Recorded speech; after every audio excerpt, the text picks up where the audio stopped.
எல்லாருமே திமுகவின் அடிமையாகிவிட்டார் திருமாவளவன்.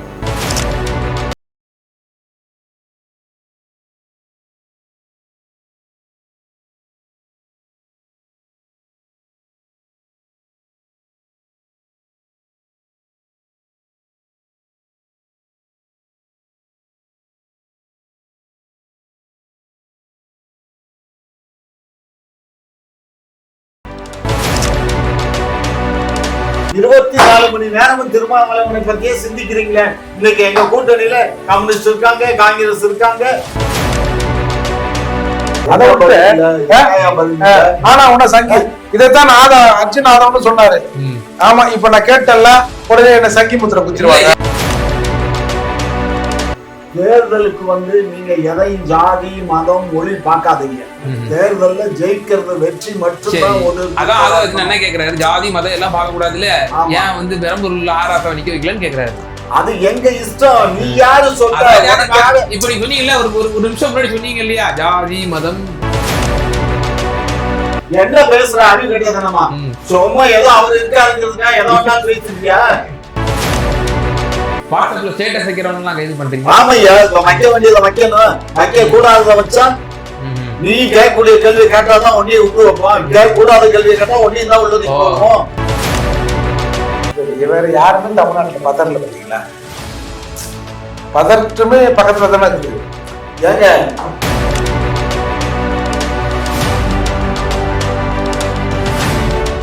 குக்கு செய்திகள் நேயர்களுக்கு அன்பு வணக்கம். இன்றைய சிறப்பு விவாத நிகழ்ச்சியில நம்மோடு இணைந்திருக்கும் சிறப்பு விருந்தினர்கள் திமுகவை சார்ந்த மரியாதைக்குரிய காமாட்சி நாயுடு அவர்களும், மேலும் புரட்சி தமிழக கட்சியினுடைய நிறுவன தலைவர் லாயர் திரு ஏர்போர்ட் மூர்த்தி சார் இருக்காங்க. இருவருக்கும் வணக்கம்.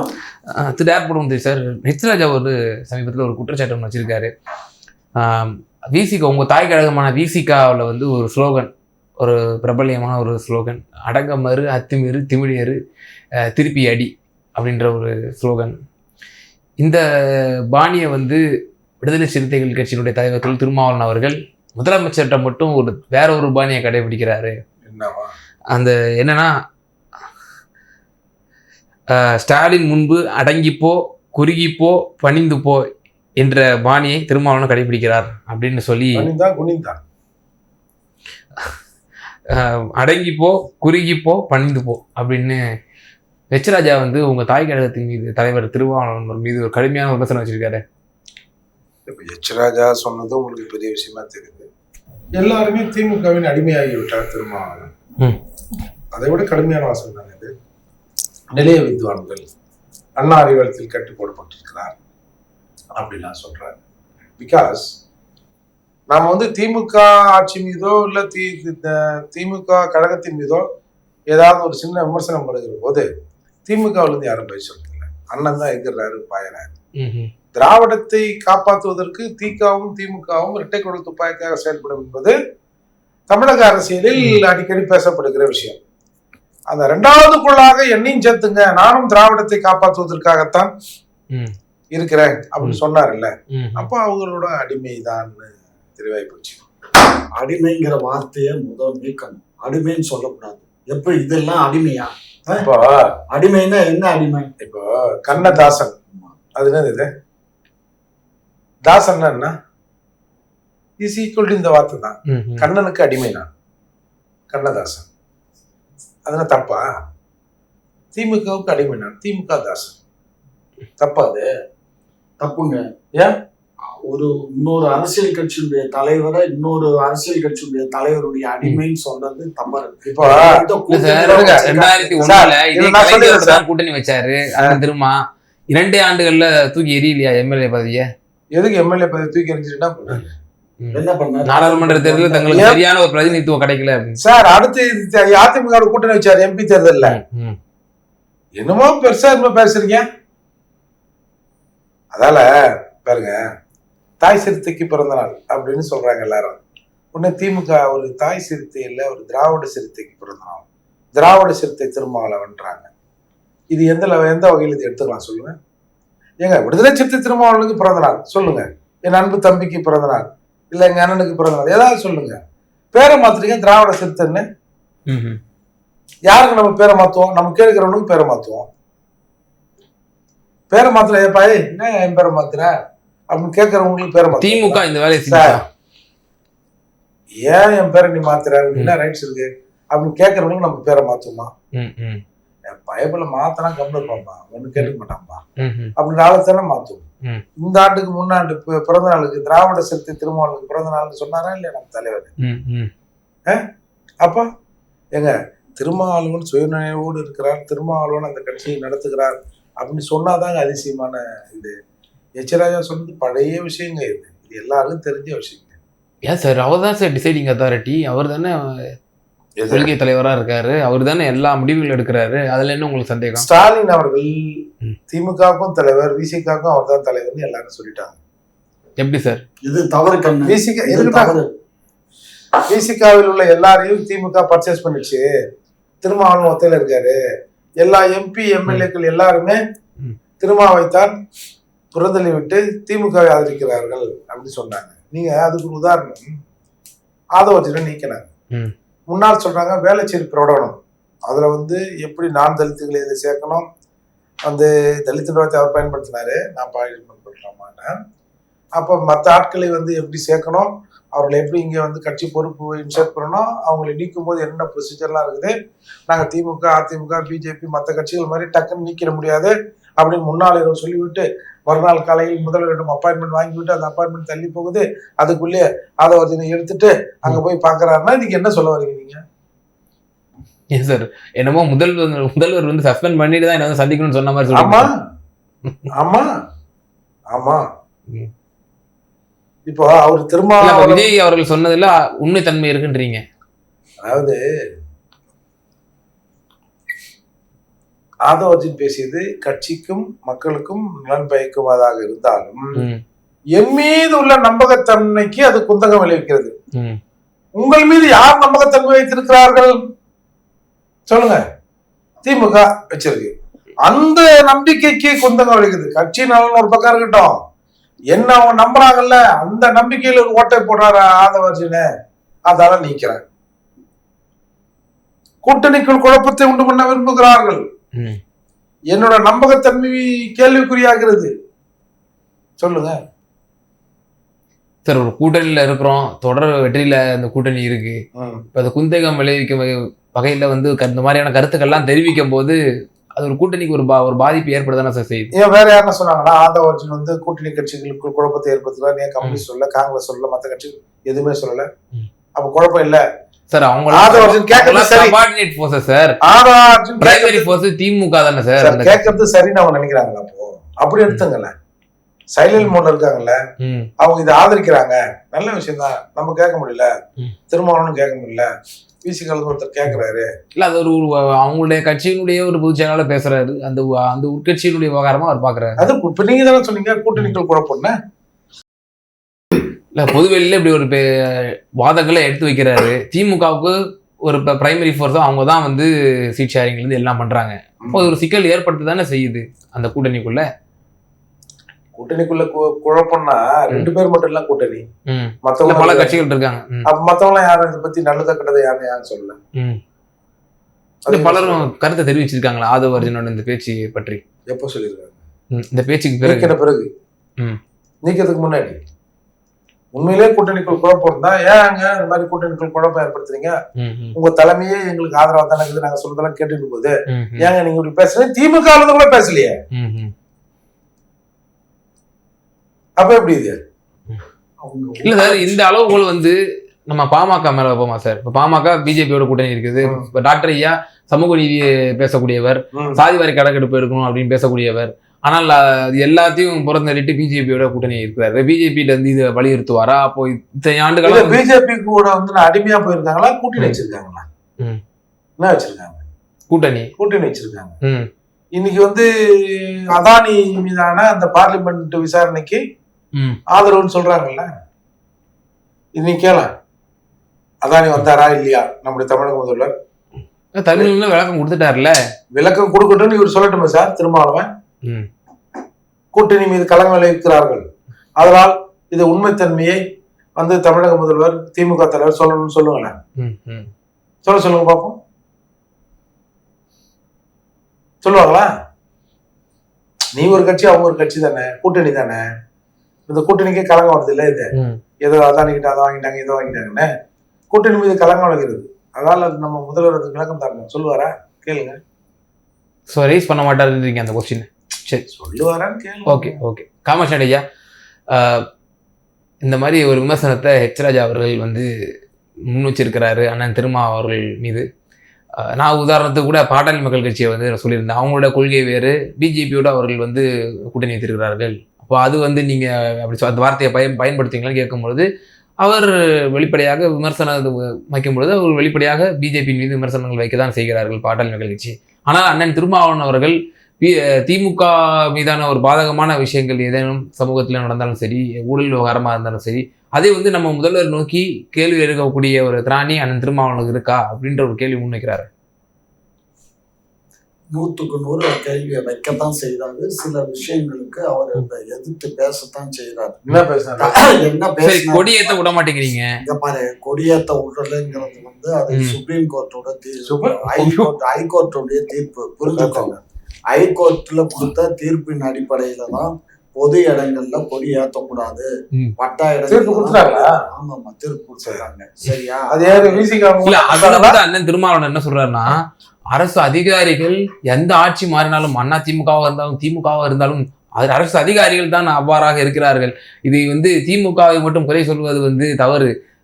அதிகாரிகள் தான் சாதிய மனப்பான்மையோடு செயல்படுகிறார்கள்னு சொல்றாங்க. ஆட்சி அதிகாரத்தில் இருப்பது யார்? திராவிட முன்னேற்ற கழகம். அந்த உளவுத்துறையை கையில் வைத்திருக்கக்கூடியது யார்? திமுக. அப்ப இந்த விமர்சனத்தை கூட அண்ணன் திருமாவளவன் குறைந்தபட்சம் திமுக மீது கூட விமர்சனம் வைக்கல அப்படின்னா இது என்ன? அப்ப அண்ணன் சொல்வதில் கடந்த ஆட்சியில வந்து தயாநிதி மாறன் அவர்களும் கவர்னரை சந்தித்து, கவர்னர் இல்ல தலைமைச் செயலகத்துல போய் முன்னாள் தலைமைச் செயலாளர் போய் பார்க்க போனாங்க. அப்ப அது உள்ள ஏதோ நடந்திருக்கு. வெளியில வந்து நாங்க என்ன தாழ்த்தப்பட்ட மூன்றாம் தரம் எங்களை வந்து பட்டியலினத்தவர்கள் மாதிரி நடத்தினாங்க அப்படின்னு ஓப்பனாக மூன்றாம் தர மக்களா அப்படின்னாரு. அப்போ மூன்றாம் தர மக்கள் மாதிரி தாழ்த்தப்பட்ட மக்கள் நடத்த வேண்டிய விஷயம் இதுல என்ன ஹைலைட், அதுக்கு திருமாவளவன் சொல்றாரு தயாநிதி மாறனுக்கு டங் ஸ்லிப் ஆகி போச்சு. இல்ல அந்த வன்மத்தோட திமுக பேசுமா அப்படிங்கிறதுதான் அந்த அதுல உள்ள அர்த்தமா இருக்கு அண்ணன் திருமாவளவன் சொன்ன விளக்கத்துல. டங் ஸ்லிப் ஆயிடுச்சுன்னா சார், என்னோட நாக்கு ஸ்லிப் ஆயிடுச்சுன்னா நான் சொல்லணும் சார், நீங்க சொல்லக்கூடாது சார். ஓஹோ, நீங்க எனக்கு வாயா இல்ல வேற ஏதாவது சொல்லுங்க. திமுகவுக்கு வாயா வேற ஏதாவது டங் ஸ்லிப் தானே சொல்லணும். அவர் சொன்னாரா? அவரு தோழமை சுட்டுதல், அது என்ன தோழமை சுட்டுதல்? தோழமை சுட்டுதல் என்ற வார்த்தையை தமிழக அரசியல் பிரபலப்படுத்தப்படுகிறது அப்படின்னா எங்க அண்ணனாலதான். வெக்கமான சூடு சொன்ன பார்த்தா அரசியல் செய்ய முடியாது, பெரிய கட்சிகள் என்ன சொன்னாங்களோ அதை செய்ய வேண்டிய கட்டாயத்தில் நாங்கள் இருக்கிறோம் அப்படின்னு திமுக கூட்டணியிலிருந்து எங்கள் அண்ணன் பேசுகிறார் என்றால் அவ்வளவு அழுத்தம் அவருக்கு இருக்குன்னு தானே அர்த்தம். சரி, விளக்கத்தை கேட்டுரும். அதாவது பொய் புனை செய்திகளை வெளியிடுவதில் கைதேர்ந்தவர் அதிகாரி. நான் உதாரணத்துக்கு சொன்னேன் ஒரு விஷயம். அவர் வந்து கண் சிலிப்பாயிடுச்சு, மூன்றாம் தர மக்களை போல் நடத்தினார் அப்படின்னு தான் சொன்னார். தாழ்த்தப்பட்ட மக்களா நாங்க என்ன எங்களை என்னமோ வந்து தாழ்த்தப்பட்ட மக்கள் மாதிரி எங்களை வந்து இது பண்ணாங்க, பிஹேவ் பண்ணாங்க அப்படின்ற மாதிரி ஓப்பனா பிரஸ் மீட்ல கொடுத்தாரு தயாநிதி மாறன் அவர்கள். கொடுத்தாரியா? இல்லைன்னு சொல்லல. அது வந்து அவரே போன் பண்ணி அவரே வந்து மன்னிப்பு கேட்டுக்கிட்டாரு. யாருக்கிட்ட? திருமாட்ட சார், பொதுமக்கள்கிட்ட ஓப்பனா சொல்லணும் சார். வந்து இந்த மாதிரி நான் வந்து டாங்கு செழிப்பாகி இந்த மாதிரி சொல்லிட்டேன், தவறா நினைச்சுக்காதீங்கன்னு சொல்லி பேசிட்டாரு. சரி, எங்க கூட்டணியில இருக்கிறதுனால நேரடியா அவர்கிட்ட மன்னிப்பு கேட்டுக்கிட்டாரு. சோ அதனால அந்த பிரச்சனை நாங்க சரி திருமாட்ட மன்னிப்பு கேட்க தெரிஞ்ச அவங்க நாடாளுமன்ற உறுப்பினருக்கு பொதுவெளியில மக்கள் மத்தியில மன்னிப்பு கேட்கணுங்கிற ஒரு மனப்பக்குவம் இல்லையா அவர்கிட்ட? அது இருக்கணும், அது செஞ்சிருக்கணும், அது தவறுதான். அதை வந்து நான் வந்து நியாயம் கற்பிக்க இல்ல இல்ல இதுவரை நான் கண்டிராத வரையிலே ஐயா அவர்கள் தங்களுடைய திமுக காரியகர்த்தா செய்த ஒரு தவறை ஒப்புக்கொண்டு அதை பிரகடனப்படுத்தியிருக்கிறார். ஒண்ணும் இல்ல கண்ணன், தயாநிதி மாறன் தனிப்பட்ட வருமா? இல்ல தனிப்பட்ட வன்மம் இல்ல. தயாநிதி மாறன் வந்து கண்டினியூவா நாடாளுமன்ற உறுப்பினரா இருக்காரு. ஏதாவது எங்க தொகுதிக்கு எங்க இருக்கக்கூடிய கேட்ட கேள்வி எந்த தொகுதி மக்களுக்காவது அவர் அடையாளம் தெரியுமான்னு தெரியாது. எங்களுக்கு பார்த்தீர்களா திமுகங்கிற. அப்ப நான் ரெண்டாவது கேட்ட கேள்வி வந்து உண்மை தன்மை உள்ளது போலதான் இருக்கு. சூரியன் சின்னம் அதுதான் தெரியுமே தவிர அந்த ஏற்பாடு யாரை நிப்பாட்டினாலும் அவங்க வெற்றி பெறுவாங்க. அதுதான் எங்களுடைய கொள்கை. அப்ப அதே மாதிரிதான் சார் சேப்பாக்க திருவள்ளிக்கேணியில நீங்க உதயநிதி நிக்க வச்சு யாரை நிக்க வச்சாலும் ஜெயிப்பு வைப்பாங்க. அதே போலதான் உதயநிதி நிக்க வச்சு ஜெயிக்க வச்சீங்க. அதெல்லாம் உண்மைதான். எங்களுக்கு எங்க சின்னத்துல யார் நின்றாலும் வெற்றி பெறக்கூடிய சூழல் இருக்கு. 26லயும் அந்த சூழல் இருக்கு. ஆகவே திருமாவளவனை இப்பொழுது அனைத்து எதிர்கட்சிகளும் எதிர்கட்சின்னா யாரு போற போக்குல பார்த்தா பாரதிய ஜனதா கட்சி, அடுத்து இந்த பறைய பேரவையினுடைய தலைவர், இன்னும் 1-2 இந்த சில கட்சிகள் எல்லாம் சேர்ந்து என்ன எப்படியாவது அவர் வெளியில வந்துருவாரா? வெளியில வந்தா என்னங்க பிரச்சனை? எங்களுக்கு என்னங்க லாபம்? இல்ல என்ன லாபம்னா திமுக தோக்குறதுக்கு அது ஒரு அடி. அப்ப நீங்க ஒன்னும் சும்மா வெத்து கட்சியா திமுக? பாருங்க, நாங்க வெத்து கட்சி விளக்கண்ண கட்சி, அது உங்களுக்கு தேவையில்லாத பிரச்சனை. நீங்க எதுக்காக அவனுக்கு கச்சை கட்டி அவர் பேர்ல எஸ்சி விட்டாள் இல்லைன்னா நீங்க கதை முடிஞ்சுதா? நீங்க எதுக்குங்க அவரை நீங்க பாத்தி கட்டி நீங்க தண்ணி பாய்ச்சுறீங்க? எதுக்கு பாய்ச்சுறீங்க? அவர் உங்களை போட்டாரு. திருமாவை பத்தியே 24 மணி நேரமும் திருமாவளவனை பத்தியே சிந்திக்கிறீங்களே. இன்னைக்கு எங்க கூட்டணியில கம்யூனிஸ்ட் இருக்காங்க, காங்கிரஸ் இருக்காங்க, மற்ற கட்சிகள் இருக்காங்க. அவங்களெல்லாம் விட்டுறீங்க. இருக்கிறதுல அவரை மட்டுமே பேசுறீங்களா? அப்ப உங்களுக்கு என்ன காரணம்? அவர் ஒரு தாழ்த்தப்பட்ட மக்களுக்காக முன்னேற்றத்துக்காக ஒருத்தருக்காக தான் நீங்க அவர் சொல்ல நான் தாழ்த்தப்பட்ட மக்களின் தலைவன். ஆமா, சொல்ல அவர் சொல்லுவாருங்க. பாருங்க, பாருங்க, விடுதலை கட்சியினுடைய பேர் ஒட்டுமொத்த தலைவர் தெலுங்கருக்கு அவர் தான் தலைவர். புலிகளுக்கு பதிலாக விடுதலை சிறுத்தைகள் விடுதலை சிறுத்தைகள் தான் கட்சி. அவர் தெலுங்கருக்கு காமாட்சி நாயுடு தான் அவர் தான் தலைவர். பொதுப்படையான கட்சியா தான் அவர் மாத்திருக்காரு. ஆரம்பிக்கும் போது என்ன பண்ணாரு? ஆரம்பிக்கும் போது அந்த மக்கள் தான் வச்சுதான் ஆரம்பிச்சாரு. அதுக்கப்புறம் போக போக தன்னை ஒரு பொதுநல சிந்தனையாளராகவும் அதை படிக்கத்தான் எங்க எல்லாருக்கும் இப்ப இவர் ஒரு ஜாதியை வச்சு கட்சி வச்சிருக்காரு. இவரு கொஞ்ச நாள் ஆங்காங்க அறிவு வளர்ச்சி அடைய மாத்திக்குவாரு. அது மாதிரி அவரு பறையன்னு சொல்றவங்க அறிவு கட்டவன்றாரு. புரியுதா? அதாவது இவருக்கு எப்பயுமே இவர் என்ன சொன்னாரு? தவறான தகவல்களை பரப்புரை பண்றதுக்கு தான் இவங்களுக்கு அடிமையா இருந்தா நல்லவன் சார். இவங்களை ஏத்து கேட்டா அதாவது குனிந்தே நடந்து பழக்கப்பட்டவர் மத்தியில் ஒருத்தர் சாதாரணமா நிமிர்ந்துனா அவன் திமிர் பிடிச்சி சொல்றாங்கல்ல, அது இவங்களுக்கு தான். இல்ல சார், அப்போ ஒரு குறுகிய வட்டத்துக்குள்ள ஒரு சாதிய தன் சமூகத்திற்கு மட்டும் ஒரு பாடுபடுவது, அந்த சமூகத்திற்காக மட்டுமே பேசுவது என்பது பிற்போக்குத்தனமானது. அனைத்து மக்களுக்காகவும் அனைத்து சமூகத்திற்காகவும் குரல் கொடுப்பதுதான் ஒரு முற்போக்கு சிந்தனை. இந்த கேள்வி உங்களுக்கும் பொருந்தும். மேலும் உங்க கட்சியில், உங்க கூட்டணி கட்சியில் அப்படி இல்லையா? கொங்கு ஈஸ்வரன் யாரு? நான் தான் சொல்றேன், எங்களுக்கு தேர்தல்ல வெற்றி வாய்ப்பு யாரெல்லாம் கூட இருந்தா வெற்றி வாய்ப்பு கிட்டுமோ அவங்களை எல்லாம் கூட தேர்தல் அரசியல். இங்க பாரு, ஒரு விஷயம் நல்லா புரிஞ்சுக்கோங்க. தேர்தலுக்கு நீங்க எதையும் ஜாதி மதம் மொழி பார்க்காதீங்க. தேர்தல்ல ஜெயிக்கிறது வெற்றி மட்டும்தான். என்ன கேக்குறாரு? ஜாதி மதம் எல்லாம் பார்க்க கூடாதுல்ல, ஏன் பெரம்பூர்ல ஆராசா நிக்க வைக்கலன்னு கேக்குறாரு. அது எங்க இஷ்டம். நீ யாரு சொல்ற?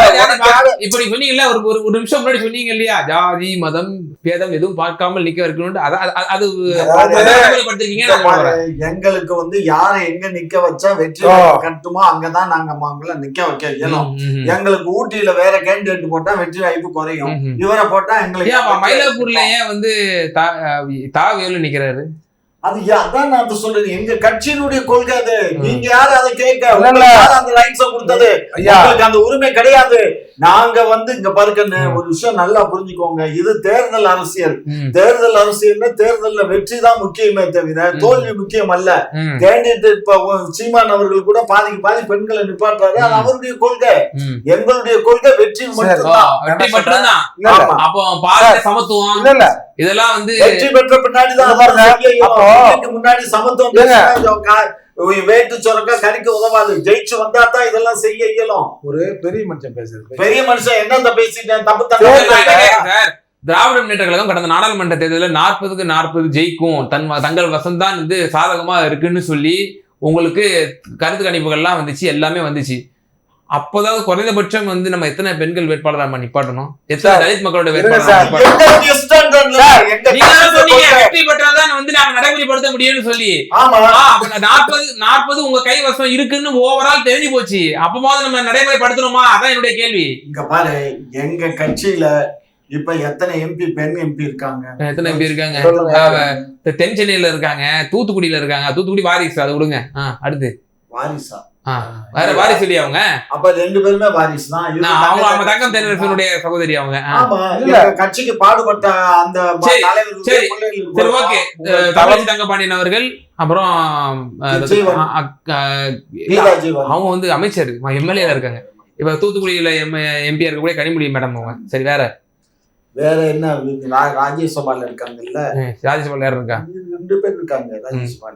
ராஜ்யசபால அம்மா அப்துல்லா இருக்காரு. திருச்சி உங்க மாப்பிள்ளை திருச்சி சூர்யா இருப்பாரு. இந்த லேடி முஸ்லீம் லேடி இருக்காங்க. இல்ல, எம்எம் அப்துல்லா தான் இருக்காரு. இஸ்லாமியர் ஒரே ஒரு சீட் தான் கொடுத்திருக்கீங்க, எம்எம் அப்துல்லா.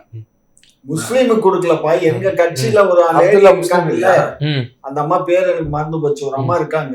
சரியா? அதாவது ஆகையினால எங்க பாருங்க எந்த அளவுக்கு திமுக சமூக நீதி பெண் விடுதலை பெரியாரியன்னு பேசக்கூடியது. எம்எல்ஏ நிப்பாட்டினா மந்திரியை கொடுத்தாதான் பெண் விடுதலையா? பெண்களுக்கு வந்து சட்டங்களை போட்டு சட்டங்களை நடைமுறைப்படுத்தினாலே பெண்களுக்கு விடுதலை தான். என்ன பேசுற அறிவு கட்டதனமா?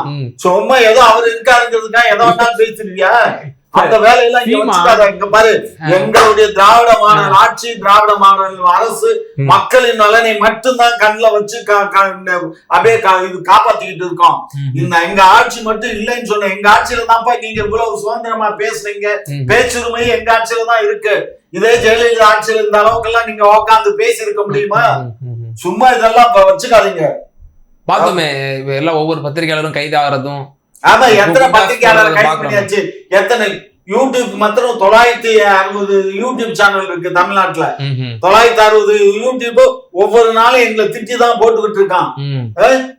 யூடியூப் கைது பண்றீங்க, வாட்ஸ்அப்ல ஸ்டேட்டஸ் வைக்கிறவங்க எல்லாம் கைது பண்றீங்க. ஆமையா, வைக்க வேண்டியதை வைக்கணும், வைக்க கூடாததை வச்சா நீ கேட்கக்கூடிய கேள்வி கேட்டாதான் ஒன்னையும் விட்டு வைப்பான். கேட்க கூடாத கேள்வியை கேட்டா ஒன்னையும் தான் உள்ளது போடுவோம். பாத்தீங்களா, ஒரு நெறியாளர் மீது ஒரு பகிரங்கமாக ஒரு வன்மம் இல்ல, பகிரங்கமாக ஒரு மிரட்டல். எங்கள் அரசிற்கு நீ ஏதேனும் எதிராக நீ கேள்வி எழுப்பினீர் என்றால் என்றால் வனவாசம், இல்லை என்றால் சிறைவாசங்கிற மாதிரி நீங்க பகிரங்கமா வந்து நியாயமான கேள்வியா இருக்கணும். நியாயமான கேள்வியா இருக்கணும். நடைமுறைக்கு சாத்தியமா இருக்கணும். நடைமுறைக்கு சாத்தியம் இல்லாத தேவையில்லாத கேள்வி கேட்டு எங்க அரசுக்கு வந்து கெட்ட நோக்கோடு செயல்படும் போது அப்ப நாங்க என்ன செய்யணும்? நீங்க பிஜேபி சொல்றீங்கல்ல இவ்வளவு அடக்குமுறை பண்ணுது, இது 10 ஆண்டுகள்ல ஒரு பிரஸ் மீட் கூட நம்முடைய பிரதமர் கொடுக்கவே இல்லைன்ட்டு. இந்த 3.5 ஆண்டுகள்ல எத்தனை பிரஸ் மீட் கொடுத்தாரு நம்ம? பிரஸ் மீட் கொடுக்கணும். அப்பதானே சார் மக்களுக்கு வந்து மக்களுக்கு தான் எல்லா மேடைகள்ல பேசுறாரு இல்ல. அப்பதான் பிரதமர் மன் கி பாத்ல பேசுறாரு, அதை மட்டும் கேட்டுட்டு போக வேண்டியது தானே. பிரதமர் இப்ப நாங்க என்ன சொன்னோம்? பிரதமர் பேசலன்னு சொன்னோமா? நாங்க என்ன சொன்னோம்? திமுக எவ்வளவு பேர் குற்றச்சாட்டு வைக்கிறாங்க, இது வரைக்கும் பிரஸ் மீட்டே சந்திக்காத பிரதமர் இவர் தான் இந்த 10 ஆண்டுகள். அது வந்து நாங்க அதை சொல்றமே தவிர அதை குற்றமா சொல்லல. குற்றமா சொல்லல. பிரஸ் மீட்டே சந்திக்காத ஒரு பிரதமர் ஆனா வெளிநாட்டுல போய் பிரஸ் சந்திப்பாரு அப்படின்னு சொல்லி வெளிநாட்டுல கூட பிரஸ் மீட் சந்திக்கல சார். எங்க சந்திச்சாரு? இல்ல அதெல்லாம் அமெரிக்கா போனா சந்திக்கிறாரு. அது வந்து ஜாயிண்ட் வரும். அந்த தலைவர்களோட நான் கேக்குறது இங்க பாருங்க, ஓபன் பிரஸ் மீட் வச்சாக்க பிரதமருக்கும் பிரச்சனை தான், கலைஞருக்கும் ஸ்டாலினுக்கும் பிரச்சனை தான். ஏன்னா பிரஸ்ல சில ஊடகங்கள் வந்து எப்படி இருக்குன்னா ஒன்ன மாதிரிதான் இருக்காங்க.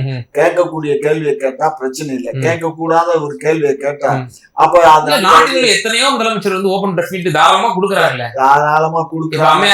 மம்தா பானர்ஜி கொடுக்குறாங்க, ஓபன் பிரஸ் மீட் வச்சு கொடுக்குறாங்க, கான்ஃபரன்ஸ் வச்சு கொடுக்குறாங்க. இங்க பாரு, இதெல்லாம் வந்து ஒவ்வொருத்தரோட இதெல்லாம் இது போடாதீங்க. அவங்களோட கலைஞர் கொடுத்தாரு, உங்களோட ஆசான் கலைஞர் கொடுத்தாரு ஓபன் பிரஸ் மீட். நான் சொல்றேனே, ஒருத்தரோட ஒருத்தரை இணைத்து பேசாதீங்க. இவருக்கு போற வழியில இவரு போறாரு, அவரு போற வழியில அவரு போறாரு. ஜனநாயக அடக்குமுறையா இருக்கு. ஜனநாயக அடக்குமுறை இல்ல, ஜனநாயக விழிப்புணர்வு. விழிப்புணர்வு. இந்த மாதிரிலாம் இறக்குமுறைக்கா கேள்வி கேட்பாங்க, அதனால வந்து கொடுத்துடவே கூடாது அப்படின்னு சொல்லி சின்னவருக்கும் ட்ரெயின் பண்றீங்க, அப்படியா? நாங்க ட்ரெயின் பண்ணலப்பா. எங்களுக்கு வந்து தேவையானது என்னவோ மக்களுக்கு நாங்க அறிவுற்றோம். மக்கள் அதை செய்யறாங்க. மக்களுக்கு நல்லது கெட்டதை நாங்க செய்ய தயாரா இருக்கோம், செய்துகிட்டு இருக்கோம். ஆகையினால நீங்க ஒன்னும் எங்களுக்கு வந்து வெளியூர் பாலத்துக்கு பூணு போட்ட மாதிரி போட வேண்டாம். இது போன்ற விஷயங்கள் எல்லாம் வந்து நீங்க இதை பண்ண வேண்டாம். ரெண்டாவது இன்னொரு விஷயம், நீங்க இவ்வளவு நேரம் பேசுனீங்களே திருமாவை பத்தி. திருமா வந்து அந்த கட்சியில வந்து ஒரு நண்பரை வந்து கடந்த 6 மாதத்துக்கு முன்னாடி. யாரோட நண்பர் அவரு? யார் நண்பர் சார்? உங்க நான் நண்பர் இல்லைன்னு சொல்லிதான் வெளியில வந்துட்டார்ல. யாரு? சபரீசனுடைய நண்பரா இருந்தாரு. சபரீசன் இருந்து அந்த நம்பர்ஷிப்பை விலக்கிட்டு அவர் வந்துட்டாரு. வந்து இந்த கட்சியில போய் ஜாயின். அவருடைய மாமனார்கிட்ட நல்ல பல்கா வாங்கிருக்கீங்களே? நாங்க வாங்கல, நாங்க கேட்கல. அவங்க வந்து இது வந்து அந்த பாண்டுல குடுக்கறதுக்கு நாங்க ஒன்னும் கேட்கவும் இல்ல. அவரு எங்களை, அதாவது இது எப்படி நான் திருடனா பார்த்து திருந்தா அந்த இதுக்கு வந்து ஏற்கனவே நாங்க கவர்னருக்கே நாங்க வந்து தீர்மானம் போட்டு நிறைவேற்றுவோம். என்னது? இந்த மாதிரி வந்து ஆன்லைன் ரம்மி நடத்தக்கூடாது. அப்படி இருக்கும் இது வந்து தேர்தல் பாண்டு அதாங்க. அப்படி நாங்க பண்ணிருக்கோம். அப்படி பண்ணும்போது நாங்க அவரு வந்து எங்களுக்கு கொடுக்குறாருன்னா அவர்கிட்ட ஏகப்பட்ட பணம் இருக்கு. அதனால அவரு எங்களுக்கு அவருக்கு கொடுத்தா அவர் என்ன பிசினஸ் செய்யறாரு, அது ஒரு இல்லீகல் பிசினஸ். நம்ம தமிழ்நாட்டை பொறுத்த மட்டும் அந்த இல்லீகல் பிசினஸ் செய்யறவர் திமுக பல்கான ஒரு அமௌண்ட் 1400 கோடி கொடுத்தாரு ஒன்றிய அரசுக்கு. அப்ப என்ன பிரதிநிதித்துவ உட்கார்வார்ல, அப்ப இந்த மாதிரி பொருளை கலைப்பு கொடுத்து உங்களுக்கு வேலை. எவனாவது கேள்வி கேட்டானா உடனே அவனுக்கு சங்கின்னு இருக்கு. அவனுக்கு காவி சாமி பூச்சி. இது நல்ல வேலையா இருக்குது. என் கேட்ட கேள்விக்கு பதில் இல்லை இவங்கிட்ட. அதை விட்டு ஆனா உன்ன சங்கி இதைத்தான் அர்ஜுன் ஆதவன்னு சொன்னாரு. ஆமா, இப்ப நான் கேட்டல உடனே என்ன சங்கி முத்திர குத்திடுவாங்க. இந்த விவகாரம் வந்த போது அவர்கள் பிரசிடென்ட் கொடுத்துட்டாரு. இது வந்து காவி சிந்தனை உடையவரா இருக்காரு, இவரை வந்து திரும்ப வந்து பார்த்து நடவடிக்கை எடுக்கணும்னு ஏற்கனவே சொல்லிட்டாரு. ஏற்கனவே குத்தியாச்சு. இப்ப நீங்க வாங்க ஏதோ சொல்ல வந்தீங்க. ஆதவ் அர்ஜுனை பொறுத்த மட்டும் அவங்கள்ட்ட வந்து அதிகப்படியான பொருளாதார வசதி இருக்கு. அவரு தற்போது எனக்கு கிடைத்த நம்பகத்தனமான செய்தி என்னன்னா, அவரு இப்போது ஒரு அரசியல் கட்சியை பதிவு செய்யறதுக்காக பைலாவையும் இதே ரெடி பண்ணிட்டு இருக்காருன்னு கேள்விப்பட்டேன். கூடிய விரைவில் அவர் கட்சியை ரிஜிஸ்டர் பண்ணி விஜய் அவர்களோட கூட்டணி அமைச்சு தமிழ்நாட்டுல தேர்தலை சந்திக்க போறாரு. அதுக்காக ஒரு பெரிய தொகையை வந்து மாமனாரிடம் கேட்டதாகவும் மாமனார் ஒப்புதல் கொடுத்ததாகவும் நான் அறிவேன். ஆகவே இது போன்ற சூழ்நிலைகள்லாம் இப்பொழுது தமிழ்நாட்டில் எந்த தரவுகள் சொல்றீங்க? இது தரவுகள் இருக்கு. நான் எனக்கு வந்து பல விஷயங்கள் இப்படியே போறவங்களை சொல்ல நடக்குதா இல்லையா? நடக்காத சொல்லு. நான் 40க்கு 40 ஜெயிப்புன்னு சொன்னா இல்லையா? இல்ல அதெல்லாம் வந்து நீங்க உங்களுடைய கட்சியினுடைய எதிர்காலத்தை மாதிரிதான் நான் சொன்னது. இங்க பாரு, நான் சொன்னது நடக்குதா இல்லையா? அன்னைக்கு என்ன சொன்னேன்? பொது தொகுதி கொடுக்க மாட்டோம்னு சொன்னோம். பொது தொகுதி கிடைக்கல இல்ல. ஆதவ் அர்ஜுனுக்கு பொது தொகுதி கேட்கிறாருன்னு சொன்னேன். இவருக்கு பொது தொகுதி கொடுத்தா மற்ற கட்சி கேட்கும்னு சொன்னேன். ஆகையினால பழைய தொகுதி தான் கிடைக்கும்னு சொன்னேன். பழைய தொகுதி தானே கிடைச்சது. நாங்க வந்து சில புரிதலோட தான் நாங்க பேசுறோம். இப்ப நான் சொல்றது வந்து 100க்கு 100 உண்மை. இவருக்கு ஒரு கட்சி ஆரம்பிக்கிறாரு. அந்த கட்சியினுடைய மாநாடு வெகு விரைவில் திருச்சியில நடக்க போது. அந்த திருச்சியில நடக்கிற மாநாட்டுக்குரிய வேலைகளை பாக்குறதுக்கு சில பேர்கிட்ட பேச்சுவார்த்தையை நடத்திக்கிட்டு இருக்காரு.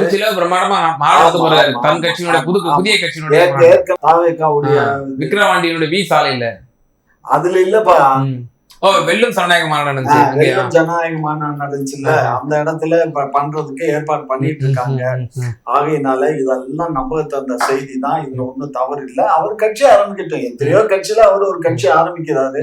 ஆனா அந்த கட்சி வந்து பொருளாதாரத்துல ரொம்ப பெரிய கட்சியா வரும். அது திமுக ஒரு லெவல்ல வருமா? எப்படி திமுக லெவலுக்கு வரணும்னா பொருளாதாரத்துல வேணா வரலாம். ஆனா தொண்டர்கள் திமுகவே மிஞ்சின அளவுக்கு பொருளாதாரமா இருக்கலாம். ஏன்னா உங்களுக்கே ஃபண்ட் பண்ணவர் இல்லையா? இருக்கலாம். பொருளாதாரத்துல வசதி இருக்கு அவங்களுக்கு. அதனால பொருளாதாரம் உங்கள்கிட்ட நிறைய இருக்கு. அதனால திருச்சி அவர் மையம், அவர் நேற்று திருச்சி தான். அதனால திருச்சி ரெட்டியாரும் கூட. அதனால திருச்சி அவங்க அந்த பகுதியில ஒரு 4-5 கான்ஸ்டியூன்சில ரெட்டியார்கள் இருக்காங்க. தென் மாவட்டங்கள்ல அதிகமா இருக்காங்க. ஆகையினால ஒரு ரெட்டியார் வந்து டைரக்ட் டைரக்டா புது கட்சி ஆரம்பிக்கிறது இதுதான் முதல் முறை. அதனால மக்கள் வந்து அவருக்கு சப்போர்ட் பண்ணுவாங்க, அவங்க இன மக்கள். அது ஆரம்பத்துல உங்க சமூகத்து ஒட்டுமொத்த சமூகத்தின் மக்கள் வந்து சப்போர்ட் பண்ண மாட்டாங்களா? அது சொல்ல இயலாது. ஏன்னா அவருக்கு வந்து இப்ப அவங்களதான் நாயுடு சப்போர்ட் பண்ணுவாரா பண்ண மாட்டாங்க. நீங்க பண்ணீங்களா? உங்க தமிழ்நாடு நாயுடு பேரவை திராவிட முன்னேற்ற கழகத்தை தான் ஆதரிக்குது. திராவிட முன்னேற்ற கழகம் தான் எங்களுடைய தாய் கழகம்.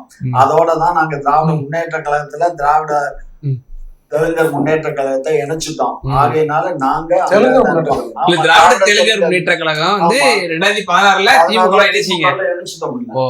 ஏன் ஏன்னா எனத்தோட சேர்ந்துருச்சு. ஆமா, சூப்பர். சரி, ஓகே. ஆகையினால ஆதவ அர்ஜுன் வந்து வரக்கூடிய சட்டமன்றத்துல ஒரு எம்எல்ஏவும் உள்ள வருவார். சரி, ஓகே. ஏர்போர்ட் சார் நிறைவான கருத்து புதுசா ஒரு தகவல் சொல்லியிருக்காரு. ஆதவ அர்ஜுன் அவர்கள் வந்து புதிய கட்சி துவங்க போறாராம். வெல்லும் சரணாக நடந்த அந்த இடத்திலேயே திருப்பி ஒரு 100 மாநாடு போட போறாராம் தன்னுடைய புதிய கட்சியினுடைய மாநாட்டை. என்ன புதுசா சொல்றாரு தரவு கட்சியா இல்ல, அது விசிகாக்கு ஒரு பாதகம் விளைவிக்கக்கூடிய குந்தகம் விளைவிக்கக்கூடிய ஒரு வகையில தானே இருக்கும். கண்டிப்பா நீங்க வந்து 6 வருஷத்துக்கு வந்து ஒரு குந்தகம் விளைவிச்சிருக்காங்கல்ல. யாரோ சொல்ற பேச்ச கேட்டு டக்குன்னு கட்சியை வந்து விட்டு நீக்கிட்டாங்கல்ல. முன்னாள் வரைக்கும் சோகாஸ் நோட்டீஸ் தருவோம்னாங்க, மறுநாள் நீக்கிட்டு தானே போயிட்டு நின்னாங்க. அதால அது அவங்க வந்து இன்னைக்கு விடுதலை சிறுத்தைகள்லாம் அவருக்கு வந்து ஒரு பெரிய செல்வாக்கு இருக்குது தொண்டர்கள் மத்தியில் யாராலும் மறுக்க முடியாது. ஏன்னா ஆண்டாண்டு காலமாக அடிமைப்பட்டு கிடக்கிறோம். நம்மளை எந்த கட்சியும் சரியா மதிக்க மாட்டான். நம் சமூகத்துக்குரிய அந்தஸ்தை இவங்க தரமாட்டாங்க. குறிப்பா திமுக நம்மளை வந்து ஏற்றி படுக்குது அப்படிங்கிற ஒரு சிந்தனை விடுதலை சிறுத்தைகள் மத்தியில் பரவலா இருக்கு சார். அதை வந்து இப்ப மக்களின் மனங்களை வந்து நாடு பிடிச்சி பாக்குறதான இந்த ஸ்ட்ராட்டஜி அமைக்கிறவங்களோட வேலை. அப்ப அவர் வந்து அதை தெரிஞ்சிருப்பாரு சார். அதுக்கேற்ற மாதிரிதான் அவரோட காய் நகர்த்துறாரு. அதனால அவர் ஏற்கனவே ஒரு முன்மாதிரியா இருக்காரு. பிரசாந்த் இடைப்பட்ட இந்த 4 இடைத்தேர்தல்ல வந்து டெபாசிட் இழந்துட்டாரு. இதெல்லாம் பாத்துருப்பாருல அவரு.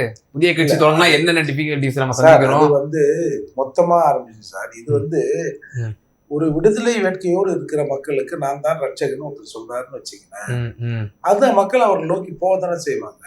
நம்ம தலைவர் திருமாவளவும் கேட்கல, கேட்கிறாரு. அதான்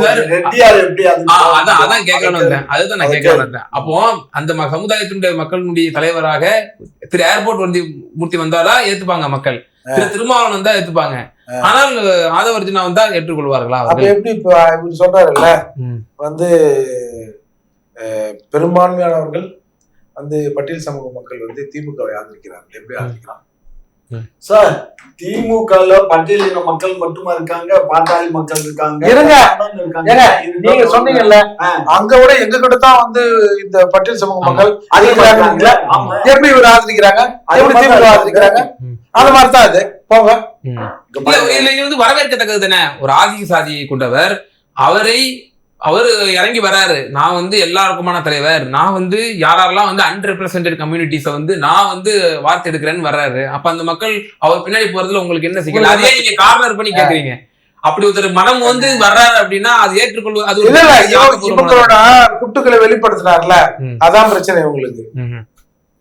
எங்களை பொறுத்த மட்டிலும் எதை பற்றியும் கவலை இல்லை. ஆதவ அர்ஜுன் கட்சி ஆரம்பிச்சாலும் சரி, அவர் நினைக்கின்றவர்கள் அவரோடு வருவார்கள் என்று சொன்னாலும் அதை பற்றி எங்களுக்கு கவலை இல்லை. எங்களோடு திருமாவளவன் இருக்கிறார். எங்களிடத்துல பட்டியலின மக்கள் அதிகமாக இருக்கிறார்கள். 2 மக்களும் சேர்ந்து அதே போன்று எங்களுக்கு வந்து பாட்டாளி மக்கள் எங்களோட தான் இருக்காங்க. வன்னியின மக்கள் எங்களோட இருக்காங்க. அதனால எங்களோட எல்லாமே பயணிக்கிறாங்க. பிற மனத்தவர்களும் இனத்தவர்களும் எங்களோட இருக்காங்க. அதனால எங்கள் கூட்டணிக்கு எந்த விதமான பயமும் இல்லை, அதை பற்றி கவலையும் இல்லை. இப்ப வேற யாருமே தமிழ்நாட்டுல பதறல பார்த்தீங்களா? பதற்றமே பக்கத்துல தானே இருக்குது. ஏங்க, ஒரு அரசியல் கட்சி ஒருத்தர் வந்து ஆரம்பிக்க போறாருன்னு ஒரு தகவல் கிடைச்சா அந்த தகவலை பதிவு பண்ணாக்க ஒரு பாரம்பரியமிக்க கட்சி. நீங்க வந்து பல தின்னு கொட்ட போட்டவங்க. நீங்க ஏங்க ஒரு சாதாரண ஒரு ஆதவ பார்த்து இப்படி விஜய் பார்த்து மிரள்றீங்க? சாதாரண ஆதவ அர்ஜுன் கிடையாது. ஆதவ அர்ஜுன் வந்து ஒரு வல்லமை படைத்த மனிதன். அப்ப பயப்படுறீங்களா? பயப்படல. அவருக்கும் அந்த அரசியல்ல ஒரு பங்கு வரும். இப்ப ஏற்கனவே நீங்க குற்றம் அடிச்சிருக்கீங்க விஜய் அவர்கள் கிறிஸ்தவ மிஷினரிகள் வந்து வெளிநாட்டுல இருந்து இயக்கி கொண்டிருக்காருன்னு சொல்லி பாதவர்ஜினா அவர்களே வந்து மிஷினரிகள் திட்டமிட்டு வந்து இறக்கிருக்காங்களா? ரெண்டாவது ஆமா, அவர் யாரு அவரும் திட்டமிட்டு மிஷினரி மூலமா அவங்க வந்து கிறிஸ்தவ மிஷினரில இயக்குறாங்க. ஆமா, அவர் கிறிஸ்தவர் மிஷினரி தான் இயக்குறாங்களா சீமான் அவர்களை? சீமான மிஷினரிகள் இயக்கவில்லை, அவரும் கிறிஸ்டின் தான். ஆனா அவரு வந்து மிஷினரிஸ் இயக்கல. ஆனா உதயநிதி அவர்களே வந்து மிஷினரி தான் இயக்குது. அப்படிதானுங்க? எதுக்கு அவர் தான் சொன்னாரு நான் கிறிஸ்தவன், என்னுடைய மனைவி கிறிஸ்தவன். அவர் மனைவி கிறிஸ்தவ சார்ந்தது, ஆகையினால அவர் அதை சொல்றாரு. இயேசு ராஜ்யத்தை வந்து தமிழ்நாட்டுல கொண்டு வரணும் தானே அடுத்து உதயநிதி அவர்கள் முதல்வர் ஆக போறாரு அப்படின்ற ஒரு கருத்து எடுத்துக்கூடாதா? அதாவது இது எப்படி அவரு சார் அது ஒரு மதத்தினுடைய மீட்டிங்ல போய் பேசுறாருல நான் கிறிஸ்துவன் அப்படின்னு பேசுறாருன்னா எப்படி சார் ஏற்றுக்கொள்ள முடியும்? குடும்பத்தின்படி ஒரு மத சிறுபான்மையினர் எப்படி பெரும்பான்மை இந்து மக்கள் நான் சொல்ற ஒரு பக்கம் எந்த கோவில்ல போய் அவர் ஞானஸ்தானம் பெற்று வந்தாரு? மீட்டிங்ல அவருதான் எந்த ஞானஸ்தானம் பண்ணாரு? எந்த கோயிலுக்கு போனாரு? கோயில் போல ஆனா பிள்ளையார் சிலையை வச்சு போட்டெல்லாம் போட்டாரு. பிள்ளையார் பாரு, அப்ப அவரு பிள்ளையார் சிலையை வச்சு போட்டா அவர் இந்து தானே. ஒரு மக்கள் ஒரு இடத்துல போய் ஒரு உங்க இதுல வந்து ஒரு தொப்பியை போட்டுக்கிட்டு நோம்பு திறக்கிறோம், அதனால நாங்க பாரு. ஆனா அதுக்கு மாறா இந்து மக்களுக்கு மனதை புண்படுத்தும் விதமா இந்துனா திருடன்னு சொல்லியிருக்காரு கலைஞர். இங்க பாரு, யார் எதை சொன்னாலும் எங்களுக்கு கவலை இல்ல. சொன்னதே கவலை. ஆமா, இன்றைக்கு இருக்க அரசியல் என்னவோ எங்களுடைய தளபதி தான் எங்களுக்கு எல்லாமே. அவர் என்ன சொல்றாரோ அதுதான் வேதமா. நீங்க சொல்றீங்க எப்படி ஒரு கிறிஸ்தவர் ஒரு மத சிறுபான்மையினர் எப்படி ஒரு ஒட்டுமொத்த தமிழினத்தை ஆள முடியும், எப்படி ஒரு பெரும்பான்மை இந்து மக்களை ஆள முடியும் கேக்குறீங்க இல்லையா? எத்தனை அவனுக்கு பேக்ரவுண்ட்ல இருக்கிறத கம்யூனிட்டில அமெரிக்கால இருக்க அவனுக்கு இன்னைக்கு தேர்தல் வேலை பாக்குறதுக்காகவும் ஸ்ட்ராட்டஜி ஒர்க் பண்ணி கொடுக்கறது அமெரிக்கால இருக்க மைக்ரோ லெவல்ல இருக்கக்கூடிய பகுத்தறிவாதின்னு சொல்லக்கூடிய கடவுள் மறுப்பாளர்கள் எப்படி வந்து பெரும்பான்மை இந்து மக்களையும் கடவுள் நம்பிக்கை உள்ளவர்களே ஆள முடியும் அப்படிங்கிற ஒரு கேள்வி இருக்குல்ல கண்ணே. இவங்க வந்து மடமாற்றம் செய்யறது அந்த கிறிஸ்தவர்களை மாத்திரம் மடமாற்றம் பண்றது இல்ல, மற்ற பிற மதத்தினரையும் ஜாதியினரையும் மனமாற்றம் செய்வதற்கு தான் அந்த வேலையை செய்யறாங்க. அவங்க ஜாதிக்காரனா அவங்க ஜாதிக்காரன் ஓட்ட போட்டு போயிருமா? புரிஞ்சுக்கோ, பிற ஜாதியினுடைய வாக்குகளை பெறுவதற்கு எப்படி வேலை பார்க்கணுங்கிறது தான் இப்ப அவங்களுடைய ஸ்டாட்டிஸ்டிக்ஸ் எடுத்துக்கிட்டு இருக்காங்க. அது புரியாம பேசாதீங்க. நான் என்ன கேக்குறேன்னா, இப்ப நம்முடைய முதல்வர் அவர்கள் பகுத்தறிவாதி, அவர் வந்து கடவுள் மறுப்பு கொள்கை உடையவர், கடவுள் இல்லைன்னு சொல்லக்கூடிய நாத்திகவாதி. அவர் ஒரு நாத்திகவாதி மைக்ரோ லெவல்ல தான் தமிழ்நாட்டுல இருக்கிறாங்க. அப்போ அந்த சமூகம் எப்படி வந்து பெரும்பான்மை இந்துக்களையோ கடவுள் நம்பிக்கை உள்ளவர்களோ ஆள முடியும் நான் கேட்கிறேன். இந்த அளவுகள் நான் வந்து உங்க மேல கேள்வி. நான் என்ன சொல்றேன்னா, எங்களுக்கு வந்து எங்க கட்சியில வந்து ஏற்கனவே எங்க தலைவர் சொன்னாதான் 90 விழுக்காடு வந்து இந்துக்கள் எங்களோட தான் இருக்காங்க.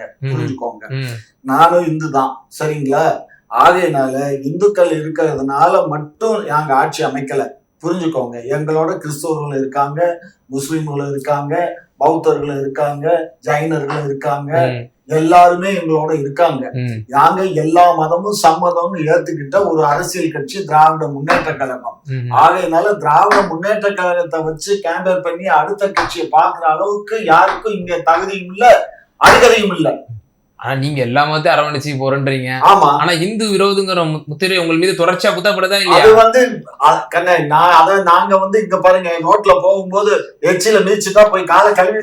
உங்க ஆராசம் சொல்லியிருக்காரு சார், இந்து என்றால் சூத்திரன் என்று சொல்லல, சூத்திரன் என்றால் தாசியின் மகன் என்னை வந்து பஞ்சமன்னு சொல்லுது சொல்லுங்க. அது வந்து அவர் கொடுத்த டெபினேஷன், அந்த சொற்களுக்கு ஒரு டெபினேஷன் அவர் கொடுக்கிறாரு. அதுக்கும் இதுக்கும் சம்பந்தம் இல்ல, புரிஞ்சுக்கோ. அப்ப எல்லா மதத்தையும் சமமாக திராவிட மாடல் ஆட்சி பாக்கிறது. இந்துக்கள பண்டிகை மட்டும் கரெக்டா திட்டமிட்டு நம்ம வந்து புறக்கணிக்க மாட்டோம். வாழ்த்து சொல்லலாமே. இங்க பாரு, வாழ்த்து சொல்றதுன்னா எல்லாத்துக்கும் நாங்க வாழ்த்து சொல்லவும், வாழ்த்து சொல்லாம தீபாவளிக்கு சொல்லாததுக்கு காரணம் என்னன்னு புரிஞ்சுக்கோ. அது வந்து எங்களுக்கு தமிழ் மன்னன் ஆகிய ராவணனை தவறாக சித்தரிக்கின்ற காரணத்தினாலதான் நாங்க ராவணனை வந்து வனம் கொண்டதுனாலதான் திராவிட மாடலினுடைய மூத்த முன்னோடியே வந்து ராமர் தான் சொல்லி உங்க யார் அவரு அமைச்சர் ரகுபதி சொல்லியிருக்காரு. அமைச்சர் ரகுபதி வந்து சொல்லியிருக்காரு. அதுக்கு நேர் மாத்தமா சொல்றீங்க. மாத்தி சொல்லிட்டீங்களா? கொஞ்சம் என்ன மாத்திக்கங்க. ரகுபதி எங்களுக்கு எல்லாம் ராமனோடு தான் ரகுபதி என்ன சொன்னாலும் அது எனக்கு தெரியாது. இல்ல அவர்தான் சொன்னாரு. எங்களுக்கு வந்து ராமராஜ்யம் நடக்குதுன்னு ராமராஜ்யம் இலங்கேஸ்வரன் தான் எங்களுக்கு சரி. தமிழ் மன்னன். அவனை கொண்டு டெல்லியிலேயே என்ன சொல்றான், இப்ப இலங்கை வேற நாடுன்னாரு. 10 தலையினுடைய ராவணனை தான் வச்சு ஐயா, எரிக்கிறான். ஐயா இலங்கை டெல்லியில இலங்கை வேற நாடுன்னீங்க. டெல்லியில அந்த மைதானத்துல லலிதா மைதானத்துல லீலா மைதானத்துல என்ன பண்றான், யாரு சோனியா காந்தி போறாங்க அந்த 10 தலை ராவணனை 10 தலை ராவணனை தான் அந்த அக்னி பூஜைக்கு கூட பங்கேற்கிறாங்க உங்க ஆமையா. அது அவங்களுடைய கொள்கை, அவங்களுடைய கட்சி கொள்கை. அதுக்காக கேங்கன்னு ஒவ்வொருத்தருடைய கட்சியினுடைய கொள்கையில நாங்க தலையிட இயலாது. எங்க கூட கூட்டணியில இருக்கீங்க, அதாவது தான் பாக்கணும். அதுக்கு அடுத்த லெவல்ல நாங்க போக இயலாது, புரிஞ்சுக்கோங்க. ஏன் இந்த மாதிரி எல்லாம் பேசுறீங்க? அப்படி தமிழர்கள் அடிச்சு வரன சிவசேனா கூட உங்க கொள்கை. இங்க பாரு, சிவசேனா எங்களை அடிச்சு 10 பத்தலைங்க தமிழர்களை, அங்க இருக்கக்கூடிய தமிழர்களை அடிச்சு 10 அவன் அங்க இருக்க மக்களுக்கு வேட்டு வச்சா அப்படித்தான். யார் யாரு எல்லாம் அடங்கிதான் இருக்கணும். இப்ப அடுத்த மாநிலத்துக்கு போனா நீ கொஞ்சம் சொல்றீங்களா, நாங்க இங்க பரம்பரை பூர்வீகம் யா, இது எங்க நாடுயா, எங்க மக்கள் யா, நாங்க நீங்க எங்களை வந்து துள்றோம் விளையாடுறோம் இருக்கீங்க. ஓகே, பல்வேறு விவகாரங்கள்ல எங்க நேயர்களுக்கு ரொம்ப தெளிவா விளக்கி மிக்க நன்றி.